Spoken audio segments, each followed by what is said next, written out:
ଯିବା गोटे रोग नुहे। किछि लोक भूली जिबा प्रक्रिया को रोग भाभी खूब चिंतित हो पड़ती।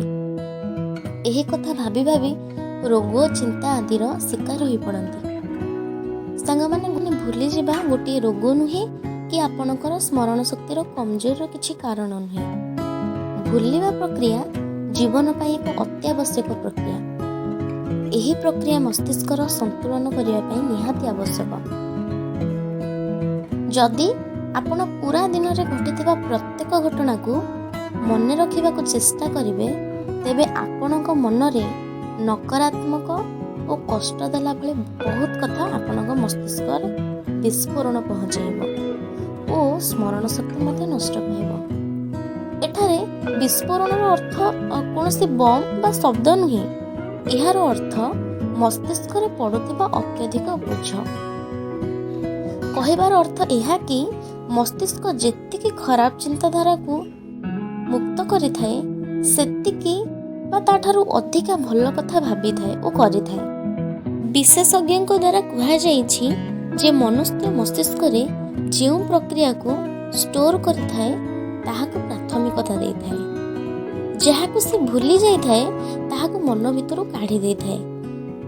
कारण आग को आसुथिबा सूचना घटना और कथा को मस्तिष्क रे पर्याप्त स्थान देबा पई। जदि यह न हुए सर्वदा घृणा द्वेष क्रोध आदि रे मस्तिष्क भरी रहिबा और सबु घटना मस्तिष्क रे एकत्र हो जाई थांती जेहुंती पई मस्तिष्क रे विस्फोरण सृष्टि होई थाए। मन रखंतु सांग माने अन्य मानकर दोष को क्षमा करबा सबुठारु भल कार्य होइथाए और से दोष को भूली जिबा ताठारु आहुरी भल होइथाए।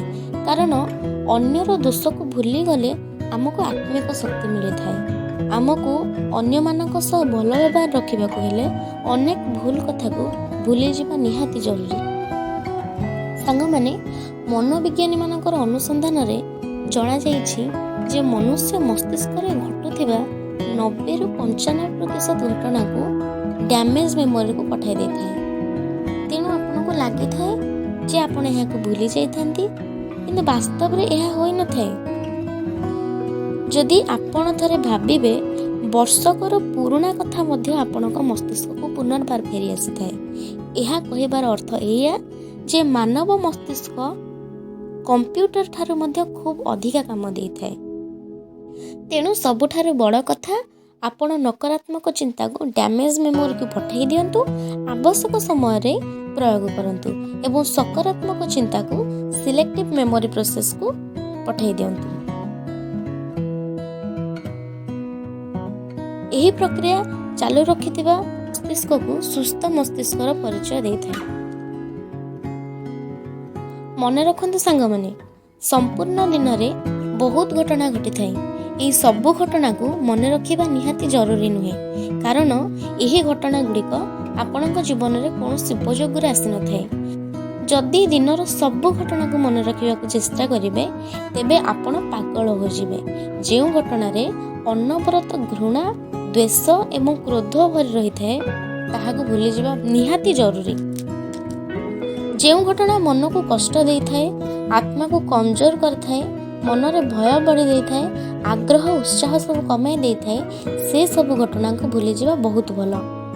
अनावश्यक कथा को भूलिबा को चेष्टा करंतु। सब कथा को मन रखिबा अर्थ मस्तिष्क को डस्टबिन बनाई देबा। तेणु आपण सर्वदा चाहंतु कि आपणक मस्तिष्क केबे डस्टबिन न हुए एवं अनावश्यक कथा भूली मस्तिष्क को सर्वदा सुस्थ रखंतु। जदि आपण जने व्यक्ति को खराब गुण को भूली भल गुण को बाछुछंती तेबे आपणक मस्तिष्क सुस्थ मस्तिष्क रे परिगणित होइथाए।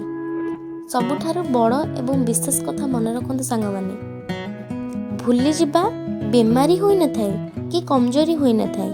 किछि नुआ कथा ग्रहण करिबा पई ओ पुराना कथा त्याग करिबार अन्य नाम होइथाए भूलिबा। भिडियोटी भल लागिले लाइक शेयर सब्सक्राइब करने को भूलिबेनी। धन्यवाद। जय जगन्नाथ।